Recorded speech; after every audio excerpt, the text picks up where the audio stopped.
오늘은 이제 18번째 시간입니다. 그 몇 주에 걸쳐서 이제 시내산에서 하나님과 이스라엘 백성이 계약을 맺고 또 이제 그 훈련 과정으로 광야 40년을 보내는 그 내용들에 대해서 이제 살펴봤고요. 이제는 훈련의 기간, 그 준비의 시간을 넘어서 가나안으로 가라는 하나님의 명령이 떨어지지요. 그래서 이제 그 내용의 의미에 대해서 알아보는데, 가나안으로 가라. 그런데 이제 가나안 중에서도 어디로 가냐면은 여리고로 가라 이럽니다. 여리고는 이제 가나안 지역이 강원도보다 약간 크다고 그랬죠. 그런데 그 중앙입니다. 그러니까 마치 인천 상륙 작전을 하듯이 그 가나안에 원래대로 하자면은 밑에서부터 이렇게 이제 남부 지방으로부터 이렇게 올라가서 쳐들어가야 되는데, 그게 아니고 완전히 옆으로 우회를 해가지고 중앙부를 치고 가는데, 이 여리고가 어디냐면은 인류 역사상 가장 오래된 도시 중에 하나입니다. 그러니까 BC 8000년, 그러니까 거의 10,000년 전에 도시가 형성된 가장 공략하기가 어려운 불가능한 도시지요. 쉬운 것부터 가는 게 아니고, 이제 제목을 밑에 이렇게 달아놨습니다. 제가 그 여리고로 가라 밑에다가 가나안의 심장부 여리고를 직접 공략한다. 그러니까 하나님의 정면 돌파를 하라는 건데, 이게 무슨 의미인가 하는 거를 좀 살펴볼 거고요. 그 다음에 이제 그 밑에 출애굽기 12장 38절에 보면은 이 애굽을 나올 때, 홍해를 건널 때, 그리고 이 가나안으로 들어갈 때 누가 들어갔는가 하는 것을 이해하는 게 성경에서 가장 중요한 요소 중에 하나입니다. 12장 38절에 보면 뭐라고 나오냐면은 수많은 잡족과 양과 소와 심히 많은 가축이 그들과 함께 하였으며 이럽니다. 그러니까 잡족, 그러니까 잡다한 민족, 다양한 민족, 수도 없이 다양한 사람들이 이스라엘이 됐다는 거예요. 그러니까 이스라엘은 혈연 공동체가 아니에요. 이들은 신앙 공동체입니다. 이들은 특정한 민족이 아니고 하나님을 믿는 공동체로 출발을 하는 거예요. 출발부터. 이거를 이해하는 게 굉장히 중요하고, 왜 유대교 혹은 유대가 망하는가 하면은 이 이해에서 떨어져 나가기 때문에, 하나님은 특정한 어떤 민족을 사랑하시고 하는 하나님이 아니라는 게 처음 출발부터 나오는 거예요. 그래서 왜 배교가 수도 없이 일어나는가? 나만의, 우리 가족만의, 우리 민족만의 하나님이라는 그 생각이 구약 신약 성경으로부터 계속 어떻게 하나님의 뜻으로부터 멀어지는가 하는 거를 들여다보는 게 이제 굉장히 중요합니다. 그래서 이제 오늘은 이 부분을 제가 조금 같이 한번 나눠보고 싶습니다. 출발로부터 하나님은 누구와 함께 하냐면 잡족으로부터 이스라엘이 형성된다. 홍해를 건너고 가나안에 들어가는 사람들이 그 유대 민족, 이스라엘 민족이 아니라는 거예요. 하는 거에 대해서 조금 살펴보면서 이 시내산 계약법이 왜 이런 특징을 갖는가 하는 거를 같이 좀 보겠습니다.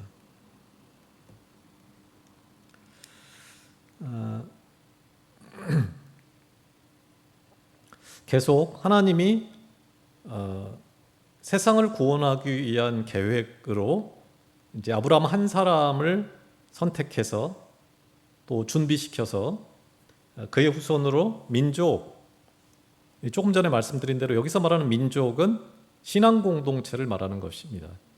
그 계약, 하나님과의 언약을 함께 맺은 사람들의 집단을 만들게 해서 그들과 계약을 맺고 하나님의 모형을 만든 다음에 그것을 세상에 보여줘서 그것을 보고 구원에 이르게 한다 하는 건데, 그 중에 이제 중간 단계입니다. 하나님 나라에 이제 계약을 맺었고 그 계약에 대한 훈련의 단계를 지나서, 준비의 단계를 지나서 이제 그 나라의 모형을 만드는 가나안으로 들어가는 그러한 시점에 대해서 이제 물음 32가 나누고 있습니다.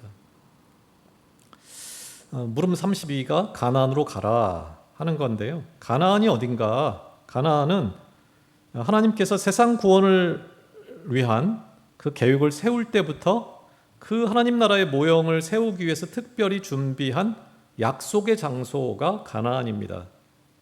하나님은 늘 철저히 준비된 장소에서 준비된 때에 준비된 사람을 통해서 구원의 역사를 이루는데, 이제 앞에다가 제가 말을 하나 붙여놨습니다. 실현할 법으로, 그 법을 통해서 구원의 역사를 이룬다.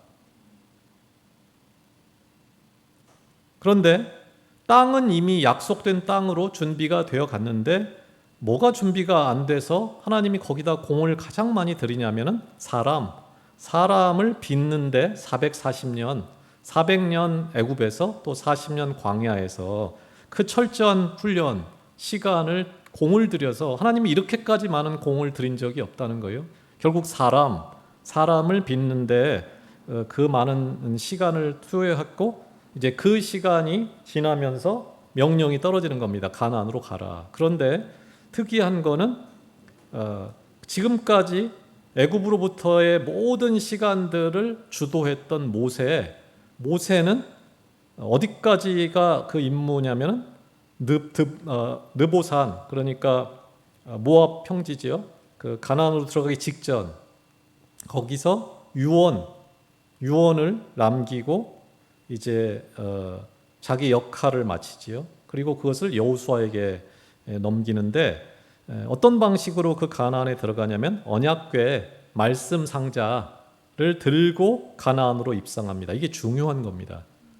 뭐가 가냐면 사람 모세가 가는 것도 아니고 여호수아라는 사람이 가는 것도 아니고 언약궤가 중심이 돼서 그 땅에 들어간다 하는 거를 이제 한번 머리에 담아 둘 필요가 있고요.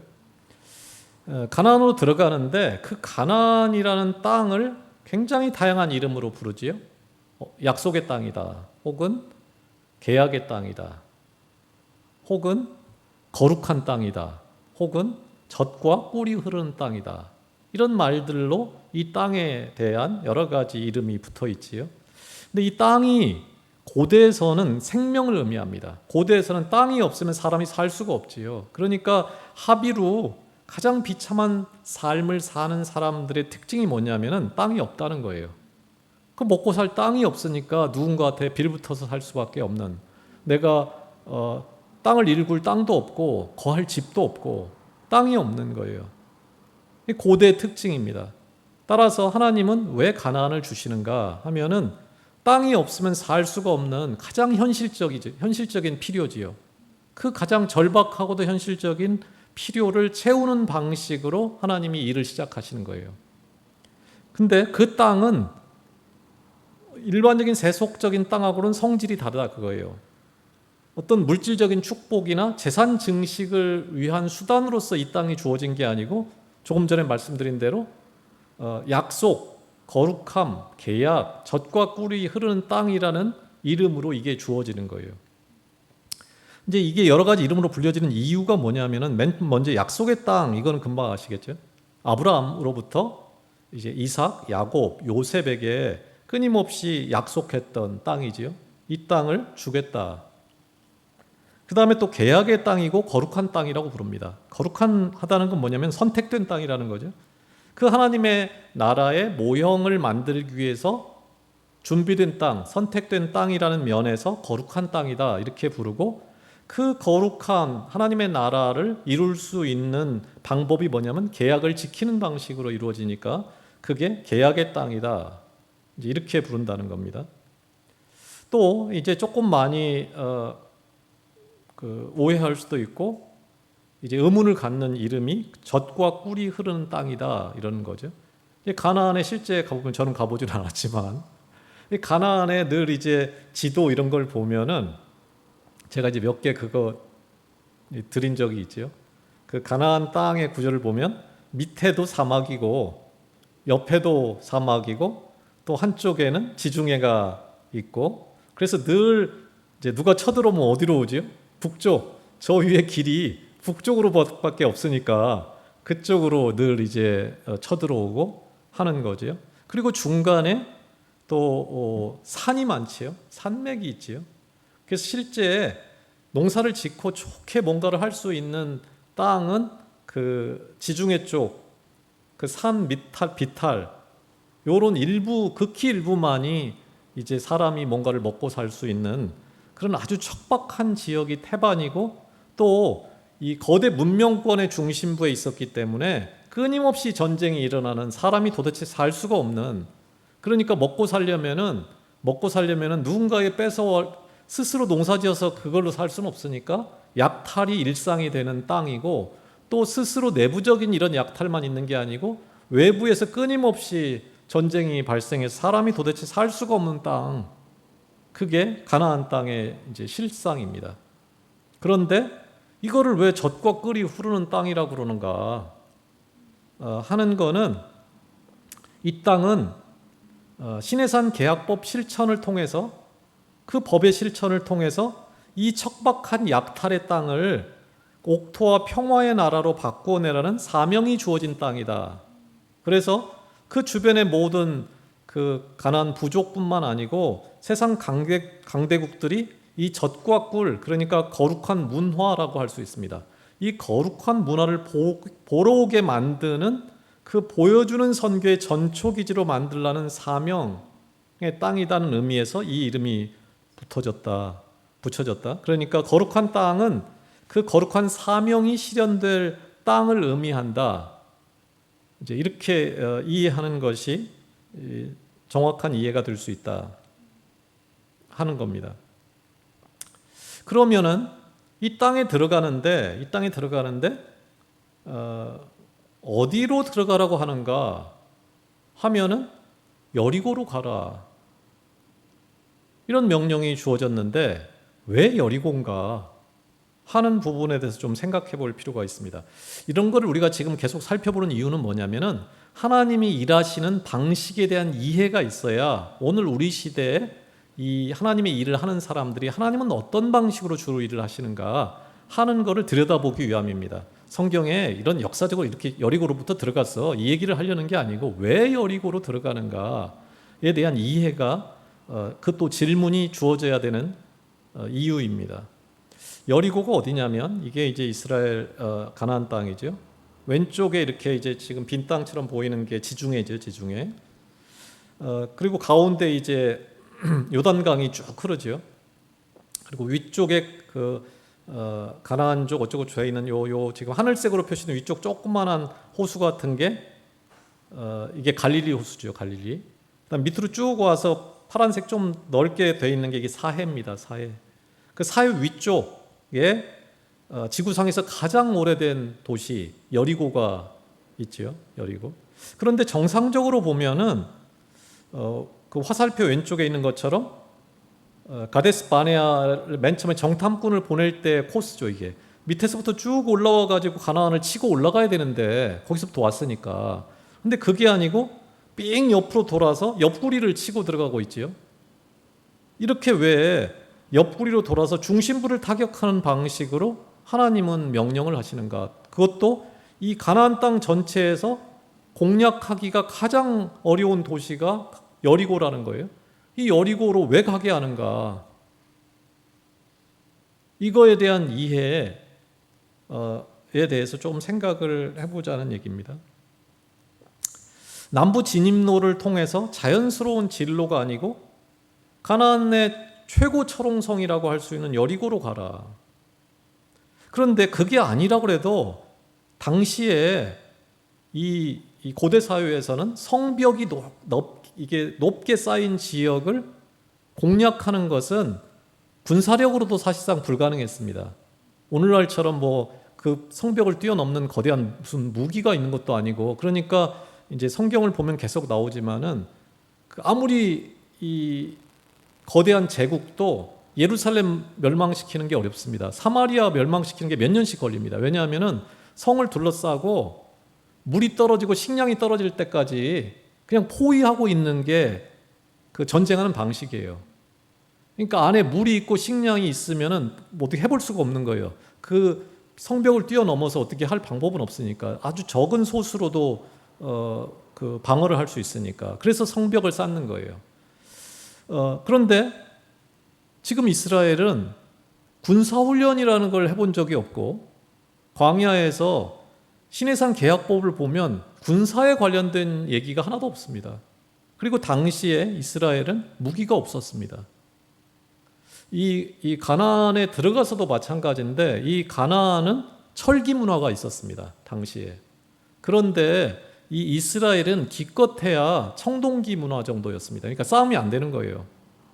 그 사울 이야기 이렇게 보면은 장군들이나 칼을 들고 있지 그 병사들은 철제 칼이 없습니다. 그 다음에 이제 그 사사기에 보면은 그 가나안 족속은 철병거를 가지고 있었지요.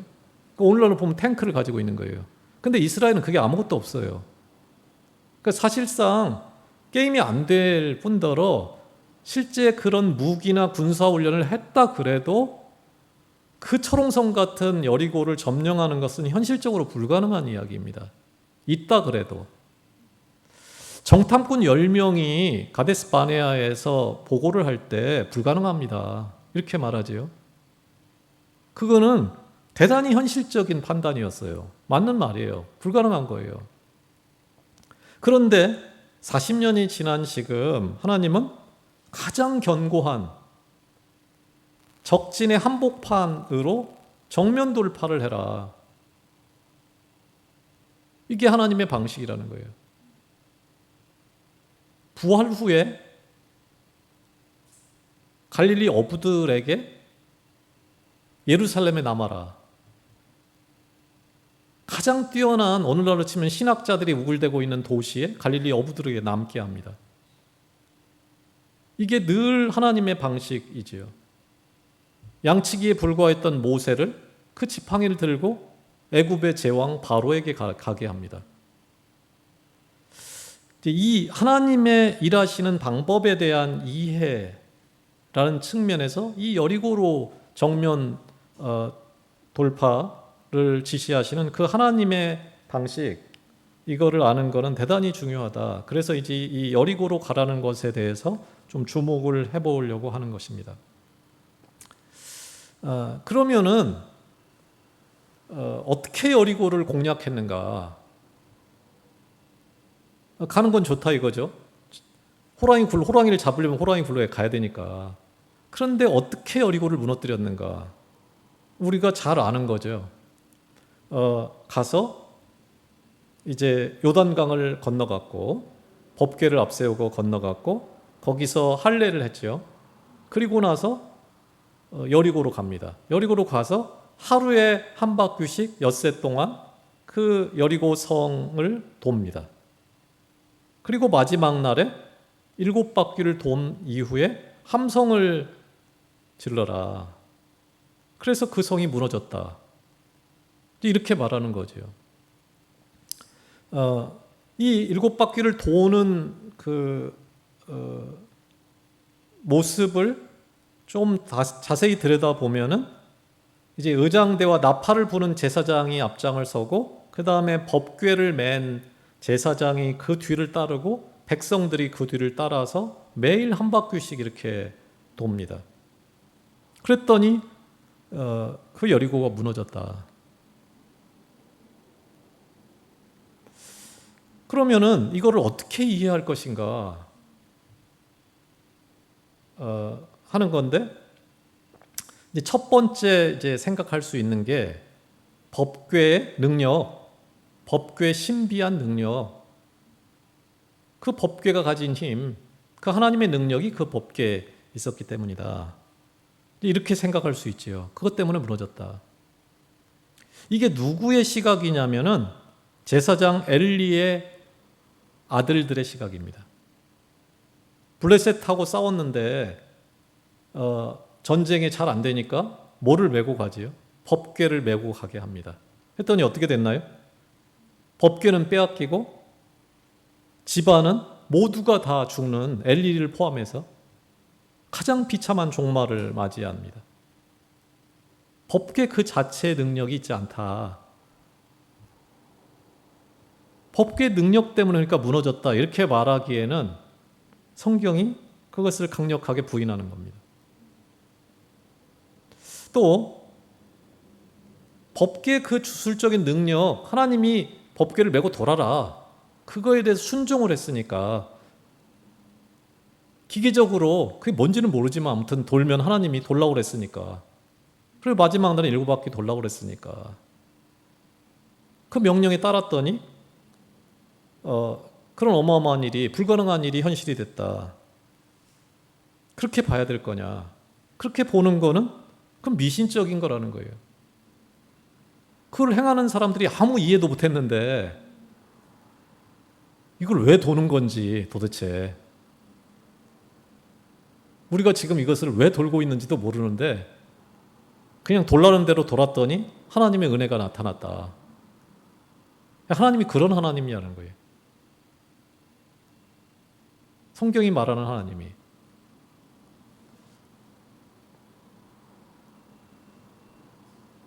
성령, 진리의 성령, 깨닫게 하시는 영, 서로 배치가 되는 거죠. 맞지 않지요. 그럼 뭔가 칼과 창을 사용하는 그 군사적 정복도 아니고 그 하나님의 그 법궤의 능력도 아니고, 그럼 뭘로 이게 넘어갔는가? 그 강력한 역사상 가장 오래된, 또 가나안에서 가장 철옹성 같은 그 여리고는 어떻게 무너졌는가? 그걸 어떻게 이해해야 되냐는 거예요. 그리고 그 이후에 여리고만 무너진 게 아니죠. 그 가나안 지역 전역이 순식간에 그냥 그 낙엽, 뭐라고 그러죠? 우수수 낙엽 떨어지듯 한순간에 이스라엘의 수중에 넘어옵니다. 그게 어떻게 가능했는가? 그것은 군사적인 정복이 아니고 온 가나안 전체를 뒤흔들 거대한 문화적 대결의 시작이었다. 그 방법으로 하나님이 여리고를 공략하게 한 거다라는 관점으로 볼 필요가 있다 하는 겁니다. 이게 무슨 말인가? 이 가나안, 특별히 중심부인 여리고를 들어가서 이 하는 이 행위는 무엇을 의미하는가 하는 거를 좀 살펴볼 필요가 있는데, 지금 하는 거는 요 여리고만 이러는 게 아닙니다. 하나님이 일하는 방식이 늘 이 방식으로 이루어지고 있다 하는 거를 주목해야 되는데, 첫 번째는 이 법궤를 앞세우고 여리고 성을 도는 행위가 뭐에 해당한다는 거냐면 율법을 선포하는, 그러니까 법을 선포한다. 오늘날도 국회가 법을 만들면은 법을 선포를 먼저 하잖아요. 그 다음에 적용이 되잖아요. 법을 아직도 공포를 안 했는데 지나가는 사람을 잡아서 너 법을 위반했다 이렇게 할 수는 없으니까 일단 법을 선포하는 행위가 먼저 있어야 되죠. 법을 선포하는 행위가. 제가 지난번에도 예수님이 오셔서 나사렛 회당에서 취임 선언을 할 때 희년 주의 은혜의 해를 선포하지요. 항상 이런 방식으로 일이 이루어진다 이거예요. 법궤를 앞세우고 도는 행위가 뭐냐면은 그 가나안 한복판에서 하나님 나라의 거룩한 법을 알리는 선포 행위, 그러니까 거룩한 법 선포식이 지금 이루어지고 있다, 매일. 그런데 왜 6일씩이나 돌고 있을까요? 이들이 이 고대 근동에서 홍해를 가르고 왔다. 애굽의 모든 그 군대가 그 몰살을 당했다. 홍해. 가나안을 요단 강을 가르고 이들이 건너왔다. 이런 소문은 났을까요? 안 났을까요? 그 동네. 그들이 지금 어떤 이 수십 년간 이 소문은 났겠지요. 그들이 광야에서 어떻게 살고 있는지, 그들이 가진 법은, 그들이 했던 계약은 어떤 내용인지가 그 근방에 있는 사람들에게는 알려질 만큼 알려졌겠죠. 그러니까 라합 같은 사람이 반응을 하는 거예요. 그런데 그게 쭉 알려지는데 알려지는데 특별히 요단을 건너오는 시점에 이 가나안은 어떤 상태였을까요? 그냥 태평성대였을까요? 완벽한 전시체제였겠죠. 거대한 수백만의 사람들이 자기 땅으로 밀고 들어오는데 한가하게 농사를 짓고 있었을까요? 아마 아주 촘촘한 비상연락망을 구축하고 초비상 상태로 이 강원도 땅만한 땅이 연결이 돼 있었을 겁니다. 그리고 그들은 왜 여리고로 오지? 지금 여리고로 쳐들어왔다 하는 소식들이 끝도 없이 퍼져나가고 있었겠지요. 그런데 이들이 6일 동안 그걸 도는 거예요. 그죠? 6일 동안 그 여리고 성을 한 바퀴씩 도는 거예요.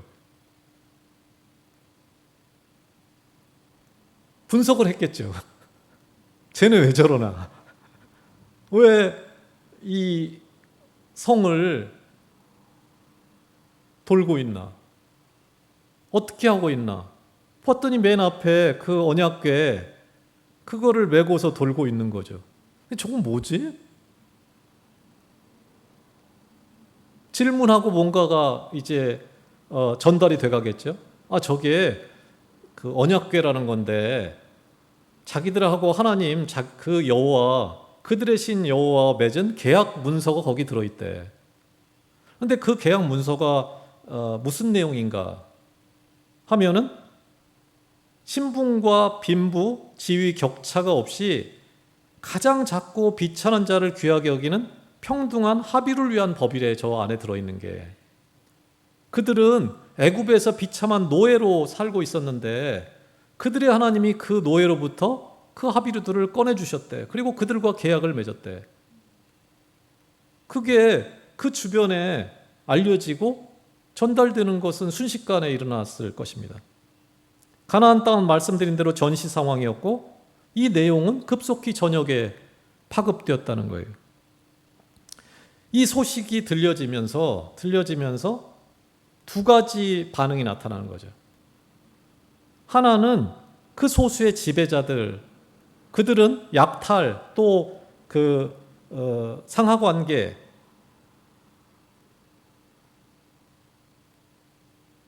그 권력, 착취, 그것들을 일삼는 사람들에게, 그게 곧 법인 사람들에게 완전히 다른 법, 사람이 위아래가 어디 있어.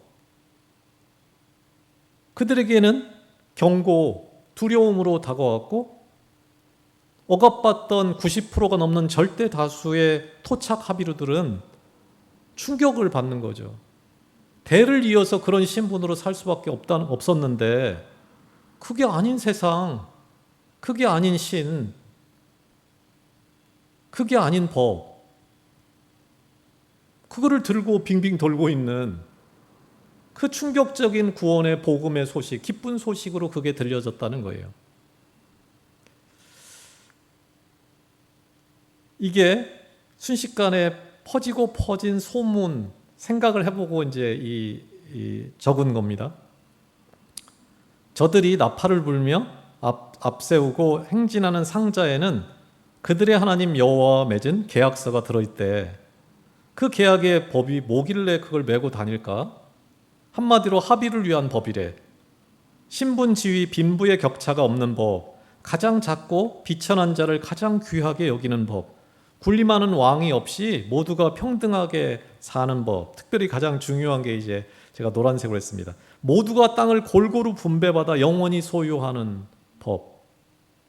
이스라엘 하나님께는 가진 자, 지배자, 왕의 하나님이 아니라 가난한 자, 힘없는 자의 하나님이다. 그리고 맨 밑에 근데 그 하나님은 합의를 구별하지 않고 누구나 받아주신대. 아까 말씀드린 잡족의 하나님 말씀드렸죠. 그들은 혈연 공동체가 아니라는 거예요. 이게 그 좁은 지역에 퍼지고 퍼졌다라는 거예요. 그 소식을 들은 그 사람들, 과도한 세금, 노역의 짐승처럼 시달리던 그 절대 다수의 토착, 가나안에 살던 하비르들이 이 거룩한 법에 충격을 받고 호응한 거다. 당시 세금이 생산물의 75에서 90%에 이르렀다고 합니다. 그러니까 내가 생산해서 내가 수확을 했지만은 절반도 못 가져가는 거예요. 살 수가 없는 거예요. 그러니까 다시 노예가 되고, 그것만 하는 게 아니고 군역, 노역에 시달리고, 그 노예 신분은 고착되고, 인권이라는 개념 자체가 없던 시절에 4,000년 전, 3,500년에 이들은 충격적인 소문을 듣게 되는 거죠. 따라서 이 여리고의 어떤 체제 전복은, 체제가 무너진 거는 군사적인 공격이 아니고, 이들은 군사력도 없었어요. 아예 군사적 공격이 아니고 율법에 따른 내부자들의 어떤 혁명적인 그 항거로 무너졌다 로 보는 게 더 합리적이라는 거예요. 물론 제 생각에는 그 성이 흔들리는 어떤 물리적인 현상이 있을 수도 있었고, 다만 이제 그렇게 되려면 오늘날 고고학 발굴에 의하면은 성의 일부가 지진에 의해서 허물어지거나 하는 흔적들이 나와야 되는데 그런 게 발견되는 것 같지는 않습니다. 따라서 소수가 그 다수를 압제하던 그 악마적인 문화, 그 땅이 그들을 토해냈다 이러죠. 그 악마적인 문화가 그 하나님의 법 앞에 스스로 무너져 내렸다. 그리고 그 물결이 우리가 민주화 운동 뭐 이러면 흘러가는 것처럼 그게 가나안에 들불처럼 퍼져나가서 순식간에 그 가나안을 접수할 수 있었다 라고 보는 게 훨씬 더 현실적인 이해일 수 있다. 그리고 이후의 모든 그 역사 속에서 일어난 이런 것들을 봐도 그 초자연적인 어떤 것에 의해서 계속 무너지고 하는 것이라고 보는 것보다는 이 거룩한 문화 전쟁으로 이 일이 가능했다라고 보는 게, 이제 모든 신학자가 이렇게 해석하는 건 아니고, 이렇게 해석하는 신학자들도 있고, 이게 더 현실적인 어떤 하나님의 일하시는 방식일 수 있다, 이렇게 이제 한번 해석을 해보는 겁니다. 두 번째 열쇠는 이제 보여주는 선교의 일환이다. 문화로 이걸 이겼다고 보는 게 합당하다 하는 건데, 시내산 계약법에는 군사 문화라는 게 존재하지 않습니다. 그리고 애굽에서의 노예 해방, 여기서 잘 생각을 해볼 게, 애굽에서 이제 잡족이 따라 나오지요. 잡족이 따라 나오는데 이들 중에 누가 있는 거냐면 애굽 사람이 있습니다. 애굽 사람이 있고 가나안 족속이 있습니다. 가나안 족속 중에 애굽에서 끌려가고 여러 가지 했던 사람들이 따라 나온 거예요. 그러니까 가나안 안에 그 족속하고 똑같은 사람들이 어디 있는 거냐면 이 이스라엘 공동체 안에 이 가나안 족속이 있는 거예요. 가나안 족속. 가나안이 포함되어 있는 거예요. 그들을 이 이스라엘 공동체라는 게 노예를 해방한다는 문화를 가지고 있고, 그들 자신이 노예로부터 해방된 사람들이에요. 그러니까 노예들이 출신들이에요. 그리고 수많은 잡다한 민족을 조건 없이 수용하는 문화를 가지고 있는 거예요. 누구는 되고 누구는 안 되는 문화가 아니에요. 하나님을 받아들이는 것, 그 시내산 계약을 내가 동의하는 누구나 본토인과 동일하다. 이게 성경에 수도 없이 나오는 이야기입니다. 본토인과 같다. 하나님 앞에서는 똑같다.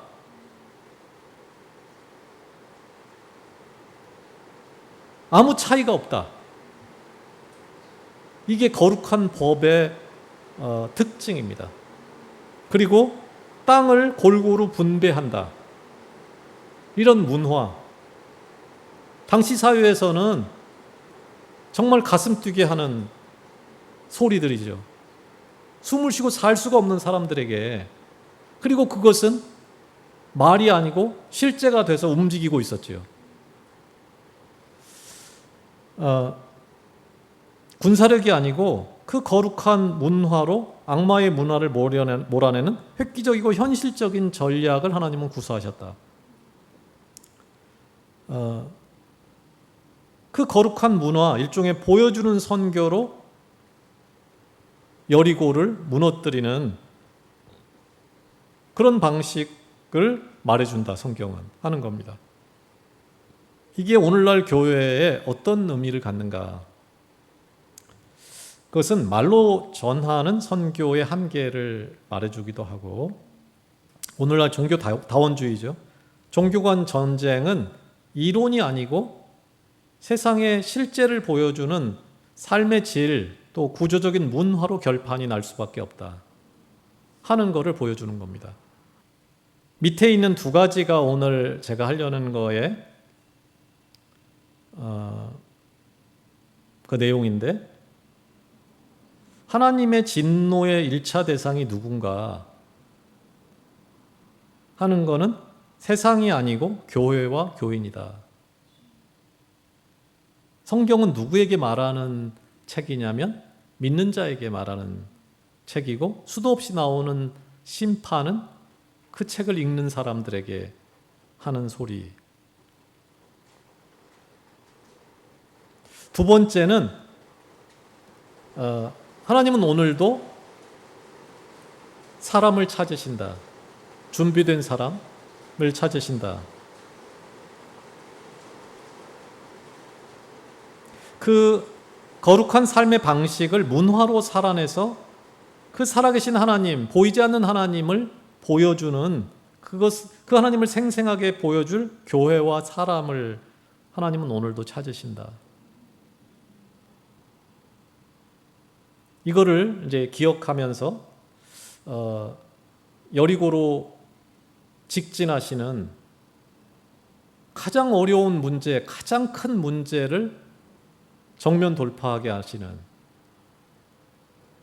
그건 불가능해 라고 말할 수 있는 그 문제를 가장 먼저 찾고 구하고 두드리게 하시는 하나님의 일하시는 방식에 대해서 생각을 해볼 필요가 있다 하는 겁니다. 이제 아까 맨 처음 했던 거를 두어 가지만 제가 초점을 조금 오늘 여기다 맞춰보려고, 출애굽기, 민수기, 에스겔 등등이 계속 나오는 말인데, 이제 잡족 이야기, 혈연 공동체가 아니고 실황 공동체다 하는 얘기를 했고, 이제 출애굽기 12장에도 비슷한 이야기가 나옵니다. 12장 48절에 보면은 너희와 함께 거류하는 타국인이 여호와의 유월절을 지키고자 하거든 그 모든 남자는 할례를 받은 후에야 가까이하여 지킬지니 곧 그는 본토인과 같이 될 것이나 할례 받지 못한 자는 먹지 못할 것이니라. 본토인에게나 너희 중에 거류하는 이방인에게 이 법이 동일하니라. 본토인과 같다. 이 법이 동일하다. 밑에 민수기 15장 15절 16절도 똑같습니다. 회중 곧 너희에게나 거류하는 타국인에게나 같은 율례이니 너희의 대대로 영원한 율례라. 너희가 어떠한 대로 타국인도 여호와 앞에 그러하리라. 이걸 현대어 성경에는 뭐라고 번역을 해놨냐면은 나 여호와 앞에서는 너희들 모두가 다 똑같기 때문에. 16절 너희에게나 너희 중에 거류하는 타국인에게나 같은 법도 같은 규례이니라. 에스겔 47장에 보면 이런 이야기가 나옵니다. 너희는 이 땅을 나누되, 이제 땅을 분배하는 걸 어떻게 하는지를 지난번에 한번 유사한 질문이 한번 있었죠. 이 땅을 나누되 제비 뽑아 너희와 너희 가운데 머물러 사는 타국인 곧 너희 가운데서 자녀를 낳은 자의 기업이 되게 할지니 너희는 그 타국인을 본토에서 난 이스라엘 족속같이 여기고 그들도 이스라엘 지파 중에서 너희와 함께 기업을 얻게 하되 타국인이 머물러 사는 그 지파에서 그 기업을 줄지니라. 주 여호와의 말씀입니다. 그러니까 땅을 어떻게 줬다는 얘기냐면 그 타국인이 어떤 지파 땅 안에 살고 있으면은 그 지파 땅을 나눠줬다는 얘기예요. 자기들이 살고 있는 그 지역, 예를 들면 제가 강원도 어디 양구에 살고 있었다. 그러면 그 지역에 살고 있는 타국인에게는 똑같이 거기 살고 있던 본토인하고 똑같이 그 기업을 거기서 나눠줬다. 그리고 똑같이 여겼다. 본토인하고 차별이 없었다. 그러니까 신앙 공동체였다는 얘기예요. 이전에 누가 먼저 이 땅을 차지했느냐가 중요한 게 아니고 넌 나중에 합류했으니까 그런 게 없다는 거예요. 똑같다. 성경에 보면 이런 이야기를 아주 자세하게 써놓는 이유도 참 특이하지요. 너네들이 알아서 해 이렇게 할 것 같은데 누가 책임을 진다? 무한 책임을 진다는 거예요. 내 주변에 있는 그들에게. 그런데 이제 제일 밑에다가 제가 이런 제목을 한번 붙여봤습니다. 하비루를 돕는 세상하고 하비루 없는 세상. 이걸 왜 제가 고민해 봤냐면은 수도사들이 살던 시대처럼 가난한 자를 돕는 사람들, 하나님이 원하셨던 삶이라는 게, 믿는 자의 삶이라는 게 가난한 자를 돕는 삶인가? 우리 주변에 정말 성자 같은 사람들이 많잖아요. 그 가난한 자들과 함께 살고 노숙자들의 그 끼니를 위해서 자기 삶을 던지고 그 합의로 고아와 과부와 나그네를 돕는 삶, 그 자비와 긍휼을 베푸는 삶, 그게 하나님의 나라와 어떤 상관이 있을까? 그게 하나님이 원하는 최종 목적지가 합의를 돕는 삶, 고아와 과부와 나그네를 돌보는 삶. 그게 하나님이 원하시는 하나님의 나라. 그게 구조화돼서 가난한 자들을 도울 수 있는 그런 구조를 만들려고 성경이 지금 말하는 걸까? 아니면은 그런 사람이 없는 세상, 빈부귀천, 그게 없는 세상, 빈부귀천이 있는 상태에서 그들이 먹고 살 수 있도록 끊임없이 돕는 그런 삶을 하나님이 성경에서 살고 그런 나라를 만들려고 하고 있는 것인지, 희년이, 제가 이제 지난번에도 비슷하게 얘기했습니다. 희년이 지켜지는 삶, 50년 있으면 돌려주는 삶, 7년째가 되면은 종을 풀어주는, 면제해주는, 빚을 면제해주는 그거를 하는 삶, 실천하는 삶, 그거를 하나님이 말씀하시는 것인지, 안식일, 안식년, 희년이 없는 세상, 고아와 과부를 돌보는 세상 말고 고아와 과부와 나그네가 없는 세상을 하나님은 하나님의 나라라고 말하는 건지, 이 차이가 사실 굉장히 중요한 겁니다. 지향하는 바가 뭔가. 그래서 이제 한번 밑에 써봤습니다. 결국 교회는 합의를 도와야죠. 그러나 그거는 단기적인 처방이지 영원한 처방이 될 수 없습니다. 그래서 유사한 질문을 제가 지난주에 받아가지고 제가 고민을 해본 거예요. 진짜 그 성자 같은 삶을 사는 사람들, 그들의 삶과 그들의 설교, 그들의 성경 해석, 그것과 진짜 하나님이 간절히 소원하는 성경 해석과 하나님의 나라는 어떻게 다른가? 조금 더 고민을 해보면서 이거는 너무나 큰 차이를 만들어내거든요. 결국에는 완전히 반대되는 성경 해석으로 갑니다. 결국에는 겉으로 보기에는 삶이 예배가 돼야 돼 이렇게 말하지만은 제가 이제 구조 얘기를 계속하고 있습니다. 하나님은 제도적으로, 구조적으로 하나님의 나라가 오기를 소원하시는데, 그거를 교묘하게 다른 구조로, 거의 유사한 유사복음, 유사 구조로 바꾸려는 그 악마적인 시각이 있다. 그거를 분별해내지 못하면은 그게 중세 시대였다는 거예요, 사실은. 그 수도사들이 수도 없이 많은 성자들이 수도 없이 많은 사회가 결국은 그 성자의 삶을 살게 하려면 어떻게 합니까? 천지에 노예들이 있어야지요. 그래야 성자의 삶을 살지요. 도와줄 사람이 천지에 있어야지 도와줄 뭐가 있을 거 아니에요. 그래서 농노 사회를 만들죠. 그 성자 천지인 세상이.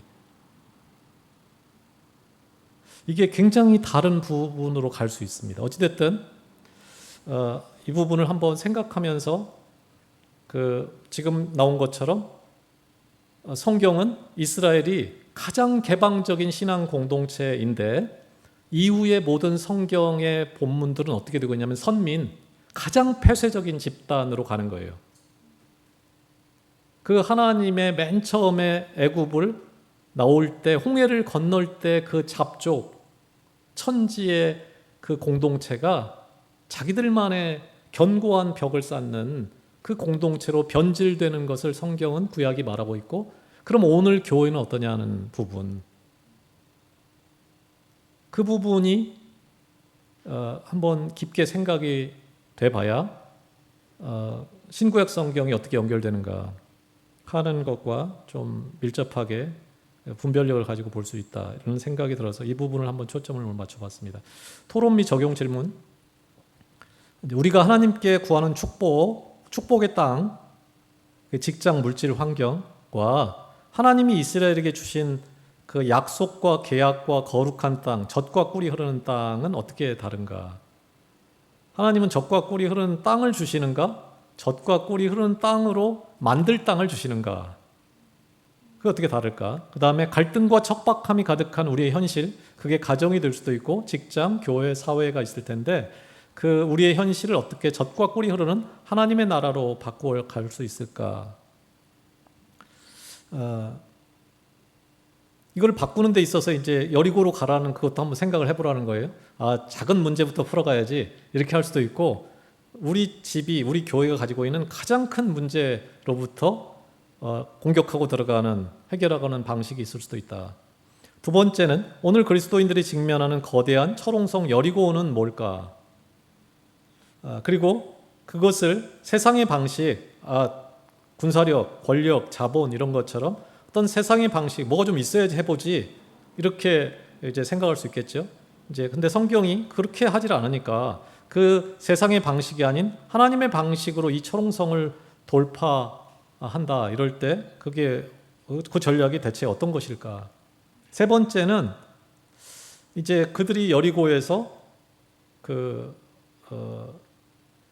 합의류의 법을 선포하는데, 오늘 이 시대에 선포할 그 합의류의 법은 뭐고, 그게 모든 사람한테 해방의 법으로 들려지기 위해서 교회는 어떻게 그것을 삶의 질 혹은 거룩한 문화로 증명해낼 수 있을까? 그들이 움직이려면 그들이 그 내부적으로 어떤 항거하고 그 성을 내부에서 무너뜨리는 그런 어떤 반응을 하려면은 이전에 그게 60년이 됐든 이들이 살아왔던 삶과 그 내용이 이들에게 설득이 돼야 될 거 아니에요. 가슴이 뛰어야 될 거 아니에요. 지금 내가 사는 삶보다 저렇게 하는 삶, 저렇게 사는 삶으로 나도 그렇게 한번 해봐야 되겠다. 그렇게 반응을 하게 해야 될 텐데 그게 어떤 방법이 있을까? 질문이 참 어렵긴 합니다. 어찌됐든 이런 내용을 가지고 차 한잔 하시면서 함께 이제 나눠보도록 하겠습니다. 기도하고 주기도문으로 마치도록 하겠습니다.